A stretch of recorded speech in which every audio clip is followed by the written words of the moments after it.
بسم اللہ الرحمن الرحیم والذین آمنوا وعملوا الصالحات سندخلهم جنات تجری من تحتها الانہار خالدین فیہا ابدا لهم فیہا ازواج مطہرۃ وندخلهم ظلا ظلیلا۔ اور وہ لوگ جو ایمان لائے اور انہوں نے اچھے عمل کیے، ان قریب ہم انہیں ان باغوں میں داخل کریں گے کہ جن کے نیچے نہریں جاری ہیں، وہ ان میں ہمیشہ رہیں گے، ان کے لیے وہاں پاکیزہ بیویاں ہیں، اور ہم انہیں وہاں داخل کریں گے جہاں سایہ ہی سایہ ہوگا۔ کافروں کے عذاب اور جہنم کا ذکر آپ نے سنا پیچھے، اب ایمان والوں پر جو کرم نوازیاں اللہ پر ہوں گی اور جو جنت اللہ کی ہے اس کا بیان یہاں پر کیا گیا۔ یہ قرآن حکیم کا ایک انداز ہے کہ کافروں کے افعال اور عذاب کے ذکر کے ساتھ اہل ایمان کے اعمال اور جزا کا ذکر عموماً آپ کو قرآن حکیم میں بار بار یہ ملے گا۔ چنانچہ مومنوں کے متعلق فرمایا اللہ رب العالمین نے کہ وہ انہیں باغوں میں داخل کرے گا جہاں انہیں پاکیزہ بیویاں ملیں گی اور وہاں دھوپ نہیں ہوگی، جیسے یہاں دنیا میں دھوپ ہوتی ہے، کل محشر کے میدان میں اس جنت میں اللہ کی دھوپ نہیں ہوگی تو پھر روشنی کہاں سے ہوگی؟ تو فرمایا کہ رب کریم کے نور کی تجلی سے وہاں روشنی ہوگی، اور فرمایا وہاں درخت ہوں گے اور ایسی رحمت ہوگی کہ اس کی راحت، آسائش، انسانی سوچ وہ سوچ ہی نہیں سکتی کہ وہ کیسی راحتیں ہوں گی۔ ایسی راحت اللہ رب العالمین مومنوں کو عطا فرمائے گا۔ آگے ارشاد فرمایا ان اللہ یأمرکم ان تؤدوا الامانات الی اہلہا واذا حکمتم بین الناس ان تحکموا بالعدل ان اللہ نعم ما یعظکم بہ ان اللہ کان سمیعا بصیرا۔ بے شک اللہ تمہیں حکم دیتا ہے کہ امانتیں جن کی ہیں ان کے سپرد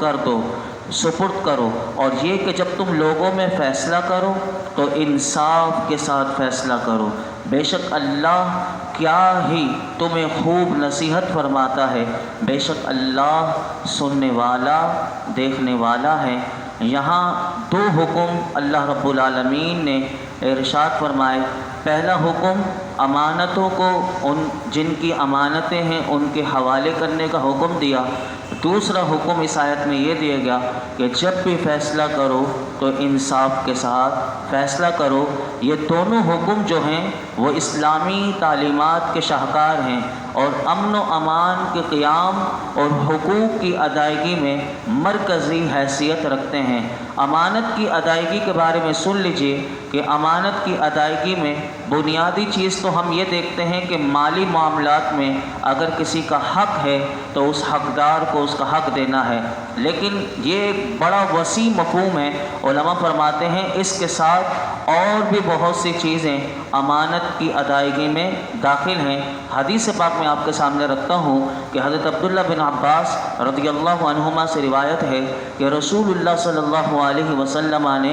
ارشاد فرمایا کہ جو مسلمانوں کا حاکم بنا پھر اس نے ان پر کسی ایسے شخص کو حاکم مقرر کیا۔ اب یہ دیکھیے کہ ہم اگر کوئی سربراہ ہوں، اب ہمیں پتہ ہے کہ اب میری مہلت ختم ہونے والی ہے یا میری زندگی مختصر رہ گئی، اب مجھے کسی کو حاکم کرنا ہے، تو اس حدیث پاک میں وہی بتایا جا رہا ہے کہ نااہل کو بندہ دے کے چلا جائے اور وہ اس نے تو ساری زندگی امانت کی ادائیگی کی، لیکن اپنے منصب کو کسی نااہل کو بندہ دے دے تو اس کے بارے میں کیا ہے؟ تو وہی میں آپ کو بتا رہا ہوں کہ رسول اللہ صلی اللہ علیہ وسلم نے ارشاد فرمایا کہ جو مسلمانوں کا حاکم بنا پھر اس نے ان پر کسی ایسے شخص کو حاکم مقرر کیا کہ جس کے بارے میں یہ خود جانتا ہے کہ اس سے بہتر اور اس سے زیادہ کتاب و سنت کا عالم مسلمانوں میں موجود ہے، تو اس نے اللہ، اس کے رسول اور تمام مسلمانوں سے خیانت کی۔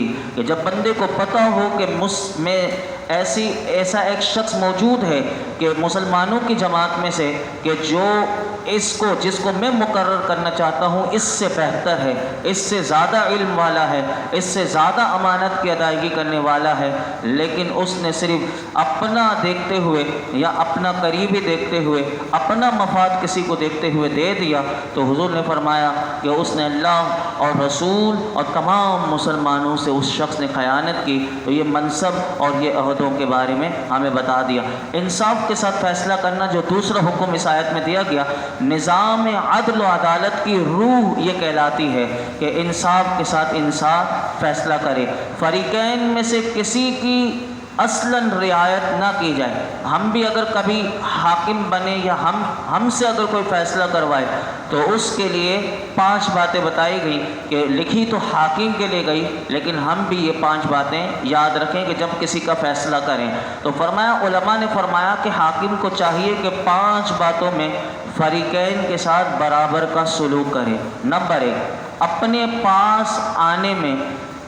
جیسے ایک کو موقع دیا ویسا ہی دوسرے کو موقع دے، یعنی ایک کی بات جیسے سنی تو ویسے دوسرے کو بھی آنے کا ویسا ہی موقع دے۔ نمبر 2، فرمایا نشست یہ نہیں کہ کوئی خاص ہو تو اس کو اچھی نشست دے دی اور جو دوسرا سامنے والا ہے اس کو کوئی ایسی نشست میں بٹھا دیا۔ فرمایا نشست میں بھی دونوں کو برابر رکھنا پڑے گا، دونوں برابر کر ان کے ساتھ سلوک کیا جائے گا۔ نمبر 3، فرمایا کہ دونوں کی طرف برابر متوجہ رہے، کوئی اپنا ذاتی ہے تو یہ نہیں کہ ایک کی طرف توجہ زیادہ رکھی ہوئی دوسرے کی سننی نہیں۔ فرمایا کہ انصاف کرنے جب بندہ بیٹھے تو دونوں کی طرف توجہ برابر متوجہ، یہ فیصلہ کرنے میں یہ ساری باتیں پیش نظر رکھنی پڑتی ہیں۔ نمبر 4، فرمایا کلام سننے میں ہر ایک کے ساتھ ایک ہی طریقہ رکھے، ایک کی بات تو بڑی اچھی طریقے سے سن لی، اب سامنے والے سے بھی تھوڑی اپنا بھی کوئی دشمنی ہوتی ہے تو یہ انصاف کبھی بھی نہیں کر سکتا۔ یہ دیکھیں کیسا اسلام ہمارا پیارا دین ہے کہ کس طرح بندہ انصاف کرنا ہے تو کیسے کرنا ہے۔ کہا کہ جیسے ایک کی بات سنی ہے ویسے ہی وہی طریقہ دوسرے کے ساتھ بھی رکھنا پڑے گا اور صحیح طریقے سے فیصلہ سننا پڑے گا، یعنی دونوں کی باتیں برابر سنیں۔ نمبر 5، فرمایا فیصلہ دینے میں حق کی رعایت کرے کہ جس کا دوسرے پر حق ہو پورا دلائے۔ حدیث شریف میں ہے کہ انصاف اگر کسی نے کیا تو میرے آقا فرماتے ہیں انصاف کرنے والوں کو قرب الہی کے، فرمایا قرب الہی میں نور کے ممبر عطا کیے جائیں گے جہاں وہ بیٹھیں گے، یعنی اتنا بڑا منصب انہیں کل قیامت کے دن اللہ انعام دے گا کہ اللہ کا جو قرب ہوگا اس میں نور کے ممبر ان لوگوں کے لیے بچھائے جائیں گے کہ جنہوں نے دنیا میں رہتے ہوئے انصاف کیا۔ مسلمانوں نے جب مسلمانوں کا دور تھا تو ہمارے قاضی کیسے ہوا کرتے تھے، میں صرف آپ کے سامنے مولا مرتضیٰ رضی اللہ تعالیٰ عنہ کے دور کا ایک فیصلہ آپ کے سامنے رکھتا ہوں تاکہ ہمیں پتہ چلے کہ پہلے زمانے میں فیصلے کیسے ہوا کرتے تھے۔ اب سنیے کہ یہ نظام عدل ہو تو ایک غیر مسلم بھی اسلام قبول کر لیتا ہے کہ جب وہ یہ دیکھتا ہے کہ اسلام میں اتنا بڑا عدل ہے، انصاف ایسا دیا جاتا ہے، انصاف وہ دین اسلام میں، تو کس طرح غیر مسلم بھی قبول اسلام کر لیا کرتے تھے۔ تو میں آپ کے سامنے ایک مثال رکھتا، ایک وہ واقعہ رکھتا ہوں کہ جنگ صفین جب ہوئی تھی اس کے موقع پر حضرت علی رضی اللہ تعالیٰ عنہ کی ایک زرہ گم ہو گئی، تو بعد میں جب آپ رضی اللہ تعالیٰ عنہ کوفہ تشریف لائے تو وہ زرہ ایک یہودی کے پاس آپ کی وہ زرہ آپ کو نظر آئی۔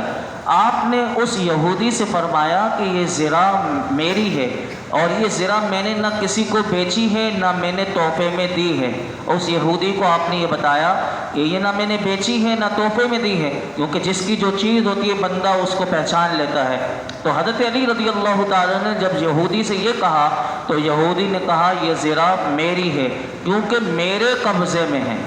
یہ جملہ اس یہودی نے کہا کہ میرے ہاتھ میں ہے، میرے قبضے میں ہے تو میری ہے، لیکن اس نے یہ نہیں بتایا کہ کہاں سے ملی، کیسے ملی، خریدی یا کسی نے مجھے دی، بس اس نے اتنا کہا کہ یہ قاضی کی عدالت میں چل رہا ہے۔ ابھی یہ پہلے آپ نے اس یہودی سے یہ گفتگو کی تو اس نے کہا کہ یہ زرہ میری ہے، میرے قبضے میں ہے۔ آپ نے اس کو کوئی بحث نہیں کی، آپ نے کہا چلو، حالانکہ آپ کا دور ہے، آپ امیر المؤمنین ہیں، آپ سب سے بڑے منصب پر ہیں، آپ چاہتے تو اس کو فوراً سزا دلوا دیتے، لیکن اس زمانے میں جو قاضی ہوا کرتے تھے، جو فیصلہ کرتے تھے، امیر المؤمنین حضرت علی رضی اللہ تعالیٰ عنہ نے اس یہودی کو کہا چلو جو اس علاقے کے قاضی ہیں ان کا نام قاضی شرح ہے، ہم ان کے پاس اپنا فیصلہ کروا لیتے ہیں کہ یہ زرہ میری ہے یا تیری ہے۔ تو جب چنانچہ راوی کہتے ہیں کہ جب یہ قاضی شرح کی عدالت میں پہنچے تو حضرت علی رضی اللہ تعالی عنہ اس کے ساتھ تشریف فرما ہوئے۔ قاضی شرح نے فرمایا اے امیر المؤمنین، حضرت علی کو کہا اے امیر المؤمنین ارشاد فرمائیے۔ آپ نے فرمایا کہ اس یہودی کے پاس جو زرہ ہے اس کے قبضے میں ہے، آپ نے فرمایا کہ وہ میری ہے، میں نے نہ اسے بیچی ہے نہ تحفے میں دی ہے، بس آپ نے جس طرح ویسے اس سے بات کی تھی ویسے ہی عدالت میں وہی جملے آپ نے ارشاد فرمائے۔ اب قاضی شرح نے یہودی سے کہا اے یہودی تم کیا کہتے ہو؟ یہودی نے وہی جواب دیا جس طرح مولا مرتضیٰ کو دیا تھا، فرمایا کہ یہ زرہ میری ہے کیونکہ میرے قبضے میں ہے۔ تو قاضی صاحب نے بس یہ دونوں کی باتیں سنی، قاضی شرح صاحب نے، تو اس وقت قاضی شرح نے حضرت علی رضی اللہ تعالیٰ عنہ سے کہا اے امیر المؤمنین کیا آپ کے پاس کوئی دلیل ہے کہ یہ آپ کی ہے؟ تو حضرت علی رضی اللہ تعالیٰ عنہ نے فرمایا ہاں قنبر، یہ آپ کا ایک خادم تھا، تو فرمایا قنبر اور میرا بیٹا حسن جو ہے وہ اس کے گواہ ہیں، دونوں اس بات کے گواہ ہیں۔ تو قاضی صاحب نے جو جملہ ارشاد فرمایا یہ بڑا قابل غور ہے۔ اب قاضی شرح نے فرمایا کہ حسن آپ کے بیٹے ہیں اور شرعی اصول یہ ہے، جو قاعدہ قرآن و حدیث کا اصول یہ ہے کہ بیٹے کی گواہی باپ کے حق میں جائز نہیں۔ بیٹا باپ کے لیے گواہی دے گا یہ نہیں مانی جائے گی، عدالت میں نہیں مانی جائے گی، گھر میں مانی جا سکتی ہے لیکن کہاں عدالت میں یہ نہیں چلتا، اصول یہی ہے۔ تو جب اس یہودی نے قاضی شرح کا یہ عادلانہ فیصلہ سنا تو وہ اس وقت حیرت زدہ ہو کر کہنے لگا اے امیر المؤمنین آپ مجھے قاضی کے پاس لے کر آئے اور اسی قاضی نے آپ کے خلاف فیصلہ دے دیا کہ آپ نے جس گواہ کو پیش کیا اس نے اس گواہ کو رد کر دیا، تو میں گواہی دیتا ہوں کہ یہ مذہب اسلام حق ہے اور میں گواہی دیتا ہوں کہ اللہ کے سوا کوئی معبود نہیں اور بے شک محمد مصطفیٰ صلی اللہ علیہ وسلم اللہ کے رسول ہیں، یہ زرہ آپ ہی کی ہے۔ انہوں نے وہ زرہ بھی یہودی نے دی اور وہ اس نے اسلام بھی قبول کیا۔ حضرت علی رضی اللہ تعالیٰ عنہ نے جب یہ دیکھا کہ ایک یہودی اسلام میں داخل ہو گیا، آپ اتنے خوش ہوئے کہ روایت میں آتا ہے تاریخ الخلفاء میں کہ آپ نے وہ زرہ بھی اسے دے دی اور انعام میں اسے ایک گھوڑے بھی تحفے میں دے دیا، یعنی زرہ بھی اسے دے دی تحفے میں اور ایک انعام کے طور پر گھوڑا بھی اسے تحفے میں پیش کیا۔ یعنی کسی کے اسلام لانے سے صحابہ کس طرح خوش ہوا کرتے تھے اور کیسا اسلام کا نظام عدل ہوا کرتا تھا۔ یہ ہمارا سنہری دور تھا، اللہ رب العالمین ایسا دور ہمیں پھر سے نصیب فرمائے۔ آج ہماری عدالتیں تاریخ پر تاریخ، لوگ پیسہ پیسہ، بس جہاں جاتے ہیں، جہاں ہاسپٹل میں جائیں تو پیسہ ہی پیسہ، بس بندے کا برباد ہو جائے، یا عدالت میں یا ہر جگہ بندہ آج پریشان ہی پریشان ہے۔ یہ دور وہ سنہری دور، یہ وہ نور والے دور کہ جہاں رحمتیں برستی تھی، کہ جہاں وقت کا ایک امیر المؤمنین بھی ہو جس کو وزیر اعظم سے بھی بڑا، یعنی کتنی بڑی سلطنت ہو، وہ خود ہی فیصلہ کر لیں، لیکن نہیں، وہ خود عدالت میں جا کر اپنا فیصلہ کرواتے تھے، اپنے خلاف فیصلہ آئے لیکن اس کو بھی مان لیا کرتے تھے۔ اللہ ہمارے ملک میں بھی نظام عدل عطا فرمائے اور ایسا نظام حکومت ہماری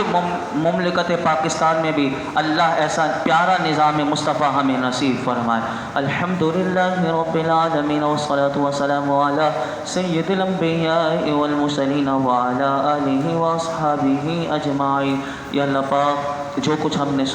سنایا کوئی غلطی کوتاہی ہو معاف فرما، اپنی بارگاہ ہمیں قبول مقبول فرما۔ اے اللہ ہمارے گناہوں کو معاف فرما، ہمیشہ حق بولنے والا بنا دے، حق کا ساتھ دینے والا بنا دے، ہمارے اندر سے بزدلی دور فرما دے۔ اے اللہ ہمیں اپنا فضل و کرم عطا فرما، ہم تجھ سے تیری رحمت کا سوال کرتے ہیں۔ اے اللہ ہم گناہ گاروں پر اپنی رحمت نازل فرما، اپنے کرم سے ہمیں بخش دے، اپنے محبوب تعلق کے صدقے میں ہمیں بخش دے، ہمارے ماں باپ کو بخش دے، اے اللہ حضور کی امت کو بخش دے۔ حضور کی امت میں آج جتنے لوگ پریشان ہیں، بیمار ہیں، کہ اللہ سب کی بیماریاں پریشانیاں دور کر دے۔ محمد نثار کی تمام ظاہری باطنی روحانی جسمانی بیماریاں دور فرما دے۔ مولا کریم فضل و کرم فرما دے۔ یا اللہ ہمارے گھر والوں میں اعزہ و اقارب میں جتنے بیمار ہیں، مولا کریم ہمارے جسموں میں بھی اگر کوئی بیماری ہے اپنے فضل سے دور فرما دے۔ ہمیں سلامتی والی،